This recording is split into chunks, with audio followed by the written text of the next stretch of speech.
Hello, fam, faves, likes, loves, and those blessed souls I have yet to meet. This is DeShawn, the Inspired Muse, with your Tuesday Pep Talk. Now, this week's Pep Talk is actually inspired by time spent with my 5-year-old goddaughter, Amaya, and her good friend, Zoe, right? So this week's Pep Talk is actually, the theme of it is gift yourself. Gift yourself some of that childhood curiosity and childhood ingenuity that many of us, we once had when we were children, or that we see in children today.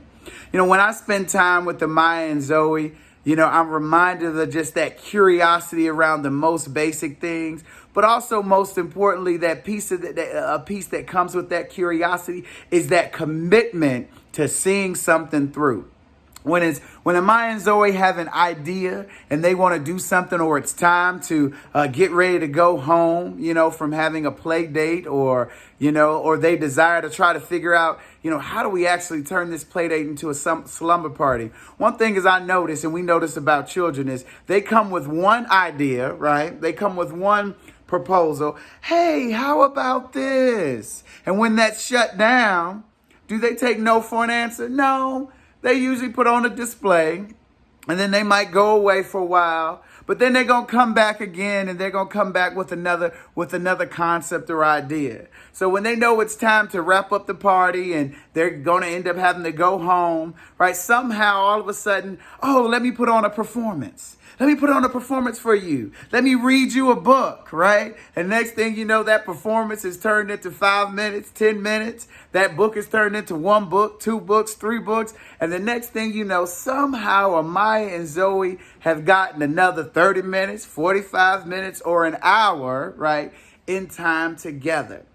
And as we get older and go through life, we lose so much of that childhood curiosity and commitment to the things that we are curious about or have sparked our attention. And so this week's pep talk is gift yourself back some of that childhood curiosity. There's so many things, whether it be in our professional lives or in our personal lives, we might present to a boss or supervisor that we have an idea about, a curiosity about, and we get beat down.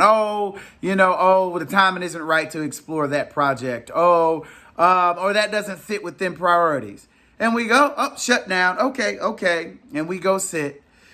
And usually we file it away. We don't come back to that thing versus thinking about, well, if I'm passionate about this, or I'm curious, what's another way that I might approach this to make this fit within the organization's priorities, or to make this spark my boss or supervisor's attention?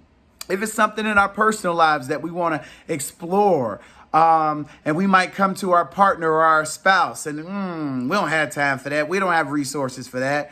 And our emotions, our thought head get defeated, and we go back, and oftentimes we don't come back to it. But if we tap into that childhood curiosity, that Amaya and Zoe have, we're going to sit for a while, and then we're going to come with another concept. Let me come back and represent this to this person. Sometimes we have to represent it to ourselves, right? To spark some internal excitement and energy about how we might approach this particular thing that we're interested in or passionate about in a different way. Right? But ultimately, the bottom line is that childhood curiosity allows us not to just take no for an answer. So often with so many things that we want to see manifest in our lives, whether it's personal or professional, we are so easy to take that first setback or that first shutdown as the final no. I cannot do this. I can't explore this.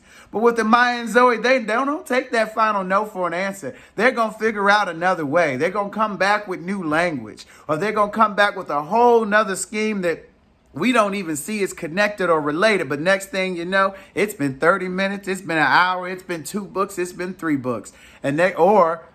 It's already been the next day, and they somehow got their slumber party. So gift yourself back some of that childhood curiosity. Don't take that setback or that no for your final answer. Go and let that thing sit with you and allow yourself to get re-energized and excited about it, and then so that you can come in on a reapproach. The last time I was flying, we had flown in, looked like we was landing, and then they had to scoop back down and come back out. And the pilot announced, We didn't have enough room to land the proper way that I wanted to make sure secure we were safe for us to land. So I had to wave off, come back in, reset, and come back in on a reapproach. There's so many things in our life that we set aside or set down that we don't explore again because we're not willing to reapproach. So give yourself some time. Go back and revisit that thing.